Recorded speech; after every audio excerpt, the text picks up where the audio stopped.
ಇಕೊಳ್ಳಿಯಂತೆ ಇದು ಯಾವುದು ಅಂತ ಹೇಳಿ ನನಗೆ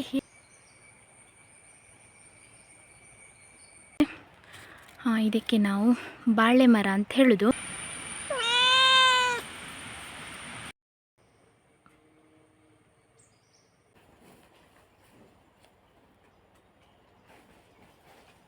ಗೌರಿ ಗೌರಿ ದಿಸ್ತಾ ಫೋನನ್ನು ದಿಸ್ತಾ ಕೇದಿಸ್. Hi guys, good morning, welcome to my new vlog. ಎಲ್ಲರೂ ಹೇಗಿದ್ದೀರಾ? ಎಲ್ಲರೂ ಆರಾಮ ಸೌಖ್ಯ ಅಂತ ಎಣಿಸ್ತೇನೆ. ಹಾಗೆ ನನ್ನ ಚಾನಲನ್ನು ನೀವು ಮೊದಲ ಸಾರಿ ನೋಡ್ತಿದ್ದೀರಾ ಅಂದರೆ ಪ್ಲೀಸ್ ಸಬ್ಸ್ಕ್ರೈಬ್ ಮಾಡಿ, ಎಲ್ಲರೂ ಬೆಲ್ ಐಕಾನ್ ಒತ್ತಿ, ಹಾಗೆ ನಿಮ್ಮ ಫ್ಯಾಮಿಲಿ ಫ್ರೆಂಡ್ಸ್ ಒಟ್ಟಿಗೆ ಶೇರ್ ಮಾಡೋದನ್ನು ಕೂಡ ಮರಿಬೇಡಿ. ಇವತ್ತಿನ ವ್ಲಾಗ್ ಸ್ಟಾರ್ಟ್ ಮಾಡುವ. Let's go.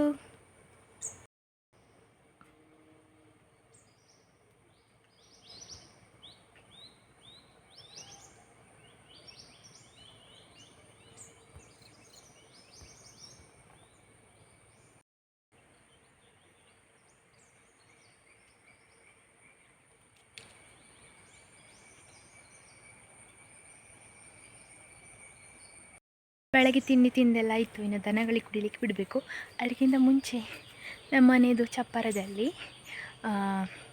ಚಿಕ್ಕ ಚಿಕ್ಕ ಕಾಯಿ ಬಿಟ್ಟಿದೆ, ಇನ್ನು ಹೂ ಆಗಬೇಕಷ್ಟೇ. ಆದರೆ ಹೂ ಅರಳ್ತಾ ಉಂಟು, ಅದರಲ್ಲಿ ಕಾಯಿ ಆಗದೆ ಒಂದು ಹೂ ಅರಳ್ತದೆ. ಅದಕ್ಕೆ ಎಂತ ಹೇಳೋದು ಅಂತ ಗೊತ್ತಿಲ್ಲ ನನಗೆ. ಆದರೆ ಈ ಕಾಯಿಯ ಸಮೇತ ಹೂ ಅರಳ್ತದಲ್ಲ, ಅದರಲ್ಲಿ ನೆಕ್ಸ್ಟ್ ತರಕಾರಿ ಆಗುವಂಥದ್ದು. ಹಾಗೆ ಅದಾಗಿದೆ. ನಾನು ನಿಮಗೀಗ ತೋರಿಸ್ತೇನೆ. ಇಕೊಳ್ಳಿಯಂತೆ ಇದು ಯಾವುದು ಅಂತ ಹೇಳಿ ನನಗೆ ಹೀರೆಕಾಯಿ ಥರ ಅನ್ನಿಸ್ತದೆ. ಇಲ್ಲಿ ಒಂದುಂಟು ನೋಡಿ, ಹೀರೆಕಾಯಿ ಥರ ಅನ್ನಿಸ್ತದೆ. ಬಟ್ ಅಪ್ಪ ಹೇಳೋದು ಅದರದ್ದು ಎಲೆಯನ್ನು ನೋಡಿ ಅದು ಪಡವಲಕಾಯಿ ಅಂತ. ಹೂ ಅರಳಿದ ಮೇಲೆ ಗೊತ್ತಾಗ್ತದೆ. ಪಡವಲಕಾಯಿ ಆದರೆ ಬಿಳಿ ಇರ್ತದೆ, ಹೀರೆಕಾಯಿ ಆದರೆ ಹಳದಿ.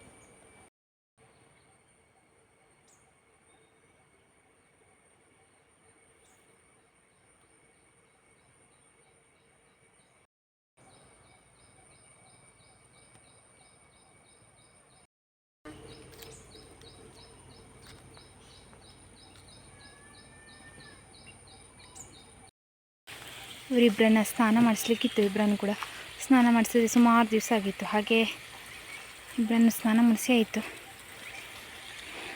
ಕೊಕ್ಕರೆಗಳಿಬ್ಬರು ಸಹ ಬಂದಿದ್ದಾರೆ ನೋಡಿ ಅಂತ. ಇನ್ನೂ ಇಬ್ಬರು ಇದ್ದರು. ಕಳೆದ ವರ್ಷ 4 ಜನ ಇದ್ದರು. ಈ ವರ್ಷ ಇಬ್ಬರೇ ಬಂದಿದ್ದಾರೆ. ಇನ್ನೂ ಇಬ್ಬರು ಬರಬೇಕಷ್ಟೇ ಕಾಣಿಸ್ತದೆ. ಅವ್ರು ನೋಡಿ, ಅವ್ರು ಇರೋದ್ರಿಂದ ಸ್ವಲ್ಪ ಹೆಲ್ಪ್ ಆಗ್ತದೆ. ಈ ಉಣುಂಗು ಮತ್ತು ನೊಣ ಎಲ್ಲ ಕುತ್ಕೊಳ್ತದಲ್ಲ, ಅದನ್ನು ಇವರೇ ಎಳ್ದು ತಿಂತಾರೆ. ದನಗಳನ್ನು ಸ್ನಾನ ಮಾಡಿಸಿ ಹೊರಗಡೆ ಕರ್ಕೊಂಡೋಗಿ ಕಟ್ಟಿ ನಾನೀಗ ಸೊಪ್ಪಿಗೆ ಬಂದೆ. ಮತ್ತು ಮನೆಗೆ ಹೋಗಿ ಆಗಲೇ ಬಟ್ಟೆ ಎಲ್ಲ ವಾಶ್ ಮಾಡಿ ಹಾಕಿ ಬಂದೆ. ಇವತ್ತು ಬೆಳಗ್ಗಿಂದಲೇ ಒಳ್ಳೆ ಬಿಸಿಲುಂಟು. ಬೆಳಗ್ಗೆ ಅಂದರೆ ನಾನು ಇವತ್ತು 5 ಗಂಟೆಗೊಮ್ಮೆ ಎದ್ದಿದ್ದೆ. ಆಗಲೇ ಚೆಂದ ಬೆಳಕು ಕಾಣ್ತಾ ಉಂಟು. ಹಾಗೆ ಅದೊಂದು ಹೋಪು. ಇನ್ನು ನಿನ್ನೆಯಿಂದ ಫಲಗಳು ಸಹ ಮತ್ತೆ ಬೀಸ್ತಾ ಉಂಟು. ಈಗಲೂ ಕೂಡ ಬೀಸ್ತಾ ಉಂಟು. ಹಾಗಾಗಿ ಮಳೆ ಹೋಯಿತು ಅಂತ ಅಂದ್ಕೊಳ್ತಿದ್ದೇನೆ. ನಿನ್ನೆ ದಿವಸ ಇಡೀ ಮಳೆ ಇರಲಿಲ್ಲ. ಹಾಗೆ ಒಂದು ಹೋಪು. ಇಲ್ಲಿ ಒಂದು ಗಿಡ ಕಾಣ್ತುಂಟಲ್ಲ, ಇದು ಹೀಗಿರ್ತದೆ. ಇದರದ್ದು ಎಲೆ ಹೀಗಿರ್ತದೆ. ಇದಕ್ಕೆ ನಾವು ಬಾಳೆ ಮರ ಅಂತ ಹೇಳೋದು. ಯಾಕಂದರೆ ಬಾಳೆ ಅಂದರೆ ಇದರಲ್ಲಿ ಹಣ್ಣು ಅಂಥದ್ದೆಂತ ಆಗೋದಿಲ್ಲ. ಈ ಗಿಡ ತುಂಬ ದೊಡ್ಡದಾದ ಮೇಲೆ ಹೈಟ್ ಆಗ್ತದಲ್ಲ, ಆಮೇಲೆ ಇದನ್ನು ಮುಂಚಿನ ಕಾಲದಲ್ಲೆಲ್ಲ ಮನೆಯದು ಪಕಾಸ್ ಹಾಕ್ತಾರಲ್ಲ, ಮರದ್ದೆಲ್ಲ ಇವಾಗ ಹಾಕ್ತಾರೆ.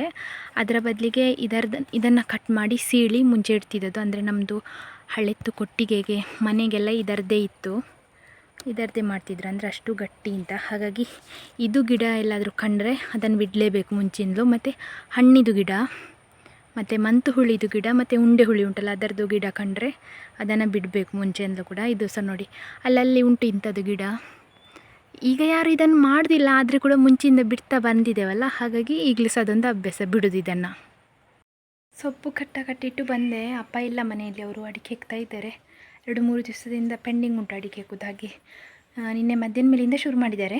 ಅವರು ಮೊನ್ನೆಯಿಂದ ಇಡೀ ಮನೆ ಒಳಗಡೆ ಕ್ಲೀನ್ ಮಾಡೋದು, ಅದು ಹಲಗೆಗೆ ಅದ್ದ ಸಿಮೆಂಟನ್ನು ಕ್ಲೀನ್ ಮಾಡೋದು, ಸೈಡಿಗೆ ಅದ್ದು ಕಾವಿಗೆ ಅದ್ದದನ್ನೆಲ್ಲ ಒರೆಸಿ ಎಲ್ಲ ಅದೇ ಕೆಲಸ ಮಾಡ್ತಿದ್ರು.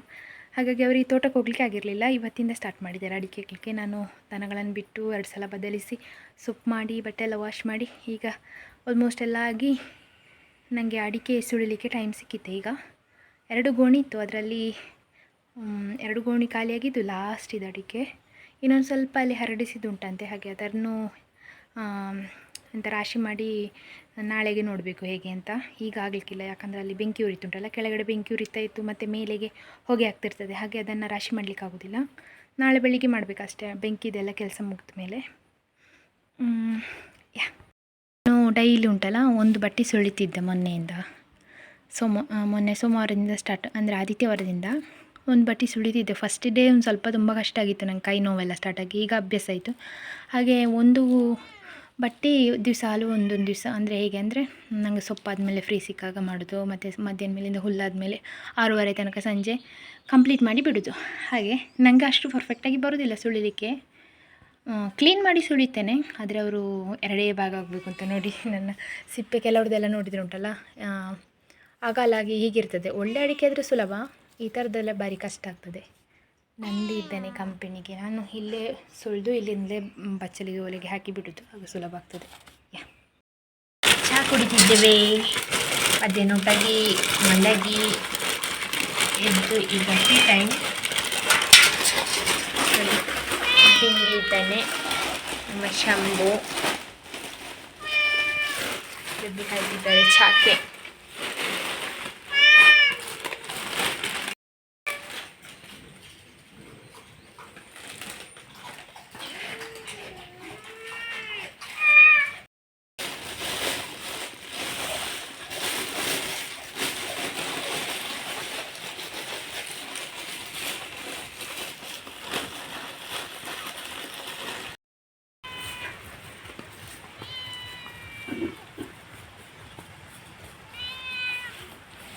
ಚಿಂಕಿ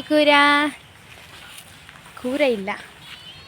ಶಂಭು ಹೋಗುವ, ನಾವು ಹುಲ್ಲಿಗೆ ಬಂದ್ವಿ. ಚಹಾ ಕುಡ್ದಾಯಿತು, ಹುಲ್ಲಿಗೆ ಬಂದಿದ್ದೇನೆ. ಹುಲ್ಲು ಮಾಡಿ ಮತ್ತು ಸ್ವಲ್ಪ ಅಡಿಕೆ ಸುಳ್ಳಿಕ್ಕೆ ಉಂಟು. ಆಗದಿಂದ ಕಂಟಿನ್ಯೂ ಮಾಡಿದ್ದು ಅದೊಂದು ಬಟ್ಟೆ ತೋರಿಸಿದ್ದಲ್ಲ, ಅದರಲ್ಲಿ ಒಂದು ಇನ್ನು 50-55 ಅಡಿಕೆ ಇರ್ಬೋದು. ಅದು ಊಟಕ್ಕೆ ಆಗುವಾಗ ಬ್ರೇಕ್ ಕೊಟ್ಟದ್ದು. ಊಟ ಮಾಡಿ ಮಲಗಿ ಚಹಾ ಕುಡಿದು ಈಗ ತೋಟಕ್ಕೆ ಬಂದದ್ದು. ಮಾಡ್ತಾ ಇದ್ದೇವೆ, ಹೀಗೆ ಕ್ಲೀನ್ ಮಾಡ್ತಾ ಇದ್ದೇನಲ್ಲ, ಹಾಗೆ ಹುಲ್ಲು ಬೇಗ ಆಗ್ತಾ ಇಲ್ಲ ನನಗೆ. ಇನ್ನು ನೋಡಿ ಬೇಟೆ ಮಾಡ್ತಿದ್ದಾನೆ ನಂದಿ, ಇಲ್ಲಾಂದರೆ ಯಾವಾಗಲೂ ಮಲಗಿರ್ತಾನೆ ಸೋಮಾರಿ ಥರ. ಟಿಂಕಿ ಬದಲಿಗೆ ಇವನು ಹಿಡಿಲಿಕ್ಕಾಗೋದಿಲ್ಲ, ಆದರೆ ಯಾರಾದರೂ ಹಿಡ್ಕೊಟ್ರೆ ಚೆಂದ ಮಾಡಿ ತಿಂತಾನೆ. ಇನ್ನೊಂದು ಸ್ಪೆಷಲ್ ಅಂದರೆ ಇವೊಬ್ಬ ಬಂದಿದ್ದಾನೆ, ಲೋಕ ಇಲ್ಲದೆ ಮಲಗಿದ್ದಾನೆ ತೋಟದಲ್ಲಿ. ಮಲಗುದು ಅಂತಾದರೆ ಮನೇಲಿ ಕೂರ್ಲಿಕ್ಕೆ ಆಗೋದಿಲ್ಲ ಇವನಿಗೆ. ನೋಡಿ ಅಂತೆ ಎಷ್ಟು ಸುಖ ನಿದ್ದೆ. ಡಿಂಗಿ ಏನು ಕೇಳುವುದಿಲ್ಲ ಇವನಿಗೆ. ಹಾಯ್ ಡಿಂಗಾ,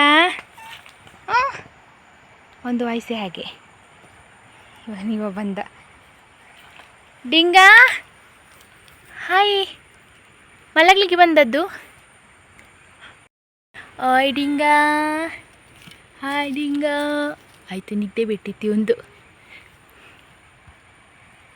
ಖಂಡಿಜ ಎಲ್ಲೆಲ್ಲಿಂದ ನಂದಿ ಹಿಡಿಯುವುದಿಲ್ಲ, ಈಚೆ ಹೊರ ಬರೋದಿಲ್ಲ. ನನಗೆ ಇದಿಷ್ಟು ಹುಲ್ಲು ಹಿಡಿದು ಖಾಲಿ ಮಾಡಬೇಕು ಈಗ. ಹೇಳ್ಸ ಅವನನ್ನು ಅಂಕೊಳ್ಳಿ, ಬಾಲ ಒಂದು ಬಿಸಿದ್ದಾನೆ, ಭಾರಿ ದೊಡ್ಡದು ಹಿಡಿಯೋ ಥರ. ಎಲ್ಲೆಲ್ಲಿಗೆ ಒಂದು ಕಪ್ಪೆ ಮರಿಸಿ ಹಿಡಿಯೋದಿಲ್ಲ ಅವ.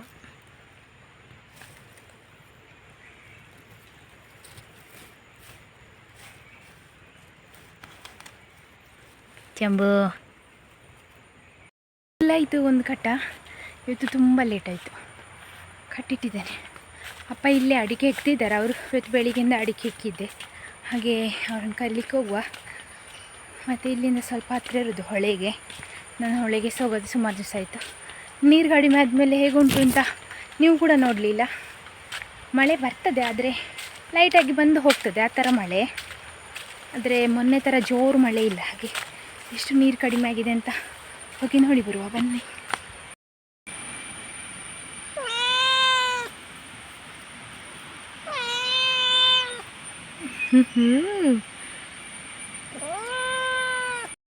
ಈಗ ಎಂತ ಇಲ್ಲ ನೋಡಿ ಅಂತೆ. ಮೊನ್ನೆ 2 ಸೈಡ್ ಕಾಣುವಕ್ಕಿಂತ ಅಂದರೆ ಆ ಲೆವೆಲ್ಗೆ ಹರಿತಾ ಇತ್ತು ನೀರು. ಅದಾವತ್ತು ನಾನು ಹೇಳಿದ್ದೆಲ್ಲ ಒಂದು ಮಳೆಗೆ ಹೊಳೆ ಬದಲಾಗಿ ಹೋಗಿದೆ ಅಂತ. ಆದಮೇಲಿಂದ ಅಷ್ಟು ಜೋರು ಮಳೆ ಬರಲಿಲ್ಲ, ಹಾಗಾಗಿ ಅದೇ ಶೇಪಲ್ಲಿ ಉಂಟು ಈಗ ಕೂಡ. ಇಲ್ಲಾಂದರೆ ಈ ಸ್ಪೇಸಲ್ಲಿ ಹೋಗ್ತಿತ್ತದು ಹೊಳೆ. ಈಗ ಆಚೆಗಾಗಿ ಹರಿತಾ ಉಂಟು. ಎತ್ತರ ಆಗಿದೆ ಈ ಕಡೆ ಜಾಗ, ಕಲ್ಲೆಲ್ಲ ಸುಮಾರು ಬಂದಿದೆ.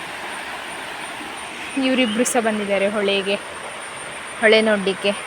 ನಾನು ಎಲ್ಲಿ ಹೋಗ್ತೇನೆ ಅಲ್ಲಿ ಫಾಲೋ ಮಾಡಿದೆ ಇವ್ರದ್ದಿಬ್ಬರದ್ದು ಕೆಲಸ.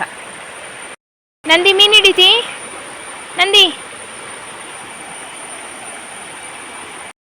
ಹುಲ್ಲು ತಂದು ಮನೆಗೆ ಹಾಕಿದೆ. ನನಗೆ ಯಾವಾಗಲೂ ಅನಿಸ್ತದೆ, ಅಂದರೆ ನಾನೀಗ ಗ್ರ್ಯಾಜುಯೇಟ್ ಅಲ್ಲ, ಕೆಲವೊಮ್ಮೆ ಅನಿಸೋದು ಕೂಡ ಉಂಟು, ನಾನು ಎಲ್ಲಾದರೂ ಒಂದು ಕಡೆ ಕಂಪನಿಯಲ್ಲಿ ಒಂದು ಎಕ್ಸ್ಪೀರಿಯನ್ಸ್ಗಾದರೂ ಒಂದು ಸಲ ವರ್ಕ್ ಮಾಡಬೇಕಿತ್ತು ಅಂತ.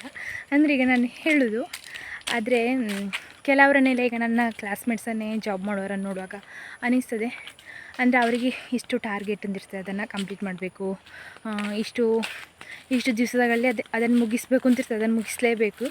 ಆ ಥರ ಎಲ್ಲ ಇರುವಾಗ ಕೃಷಿ ಅಂದರೆ ಒಂದು ಬೆಸ್ಟ್ ಅಂತ ಅನ್ನಿಸ್ತದೆ ನನಗೆ. ಯಾಕಂದರೆ ನಮಗೆ ಟಾರ್ಗೆಟ್ ಅಂತ ಇಲ್ಲ, ನಮಗೆ ಎಷ್ಟು ಸಾಧ್ಯ ಆಗ್ತದೆ ಅಷ್ಟು ದುಡಿದ್ರೆ ಆಯಿತು. ದಿವಸದಲ್ಲಿ ಎಷ್ಟು ಸಾಧ್ಯ ಆಗ್ತದೆ ಅಷ್ಟು ಮಾಡಿದರೆ ಆಯಿತು. ದನಗಳಿದ್ದರೆ ಅವುಗಳಿಗೆ ಕಂಪಲ್ಸರಿ ಹುಲ್ಲು ಸೊಪ್ಪು ಬೇಕಾಗ್ತದೆ. ಬಿಟ್ಟು ಕೆಲವರು ಸೊಪ್ಪು ಕೂಡ ಹಾಕೋದಿಲ್ಲ, ಮ್ಯಾಟ್ ಹಾಕುವವರು. ಹಾಗಾಗಿ ಅದರದ್ದು ಸಪ್ರೇಟ್ ಕೆಲಸ, ಸಗಣಿ ತೆಗೆದು ಇರ್ತದೆ. ಆದರೆ ನಮಗೆ ಪ್ರೆಷರ್ ಅಂತ ಇರೋದಿಲ್ಲ, ಲೈಕ್ ಇಷ್ಟೇ ದಿವಸದಲ್ಲಿ ಮಾಡಿ ಮುಗಿಸ್ಬೇಕು ಅಂತ. ಅಂಥ ವಿಷಯದಲ್ಲಿ ಕೃಷಿ ಬೆಸ್ಟ್ ಅಂತ ಅನಿಸ್ತದೆ. ಮತ್ತು ಯಾರ್ದು ಇದೇ ಮಾಡಬೇಕು ಅದೇ ಮಾಡಬೇಕು ಅಂತ ಹೇಳಿ ಪರ್ಸ್ನಲ್ ಟಾರ್ಗೆಟ್ಸ್ ಇರೋದಿಲ್ಲ. ನಮಗೆ ಎಷ್ಟು ಮಾಡಬೇಕು ಅಷ್ಟು ಮಾಡಿಕೊಂಡ್ರೆ ಆಯಿತು. ಹಾಗಾಗಿ ನಮ್ಮದೊಂದು ಸ್ವಲ್ಪ ಹೆವಿ ಕೆಲಸ, ಕೂತು ಮಾಡುವಂಥದ್ದು ಅಂತ ಎಲ್ಲ ಯಾವಾಗಲೂ ಎಲ್ಲ ಆರ್ಗನ್ಸ್ ವರ್ಕ್ ಮಾಡ್ತಾನೆ ಇರಬೇಕು. ಸ್ವಲ್ಪ ಮೈ ಬಗ್ಗಿಸಿ ದುಡಿಬೇಕು ಕೃಷಿಯಲ್ಲಿ. ಆದರೆ ರಾತ್ರಿ ಮಲಗುವಾಗೊಮ್ಮೆ ನೆಮ್ಮದಿಯಲ್ಲಿ ಮಲಗಲಿಕ್ಕಾಗ್ತದೆ. ನಾಳೆ ಎಂತ ಮಾಡಬೇಕಪ್ಪ, ನಾಳೆದು ಟಾರ್ಗೆಟ್ ಹೇಗೆ ಕಂಪ್ಲೀಟ್ ಮಾಡಬೇಕು ಅಂತ ಅದೊಂದು ಯೋಚನೆ ಇರೋದಿಲ್ಲ. ಇವತ್ತಿದು ಮುಗೀತು ಅಂತೇಳಿ ನೆಮ್ಮದಿಯಲ್ಲಿ ಮಲಗ್ತೇವೆ ಅಷ್ಟೇ. ನಂದು ಇದು ಥಾಟ್. ನಿಮಗೇನು ಅನ್ನಿಸ್ತದೆ ಅಂತ ಕಮೆಂಟಲ್ಲಿ ಹೇಳಿ. ಒಂದು ಹೊರಗಡೆ ವರ್ಕ್ ಮಾಡುವವರು, ಕಂಪನಿಯಲ್ಲಿ ವರ್ಕ್ ಮಾಡೋರು ಇರ್ಬೋದು, ಇಲ್ಲಾಂತೇಳಿದರೆ ಕೃಷಿಯಲ್ಲಿ ಮುಂದೆ ಹೋಗ್ತಿರೋರು, ನಿಮ್ಮ ಅಭಿಪ್ರಾಯ ಎಂತ? ನೀವು ಕೃಷಿಯಲ್ಲಿ ಖುಷಿಯಾಗಿದ್ದೀರಾ ಅಂತ ಹೇಳಿ.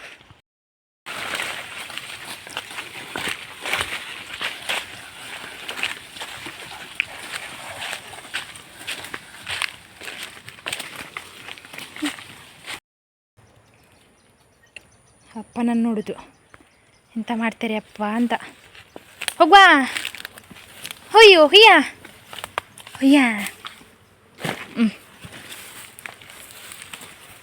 ಅಲ್ಲಿಂದ ಒಂದು ಸ್ಪೀಡಲ್ಲಿ ಓಡಿ ಬಂದರು, ಇಲ್ಲಿ ನೀರು ಕುಡಿಲಿಕ್ಕೆ ಓಡಿ ಬರೋದು ಅವರು. ಈಗ ನಾವು ದನಗಳಿಗೆ ಹುಲ್ಲಾಗ್ತೇವಲ್ಲ, ಆ ಪ್ಲೇಸಲ್ಲಿ ನೀರು ಹಾಕೋದಿಲ್ಲ. ಯಾಕಂದರೆ ಅಲ್ಲಿ ಒಂದು ಕಡೆ ನೀರು ಇರ್ತೇವಲ್ಲ, ಅವ್ರು ಬೇಕಾದಷ್ಟು ಕುಡಿದು ಇಲ್ಲಿಗೆ ಬರ್ತಾರೆ. ಮತ್ತು ಅದು ಒಡೆದು ಹೋಗಿದೆ, ಹಾಗೆ ಅದರ ಒಳಗಡೆ ನೀರು ಹೋಗ್ತದೆ ಅಂತ ಹೇಳಿ.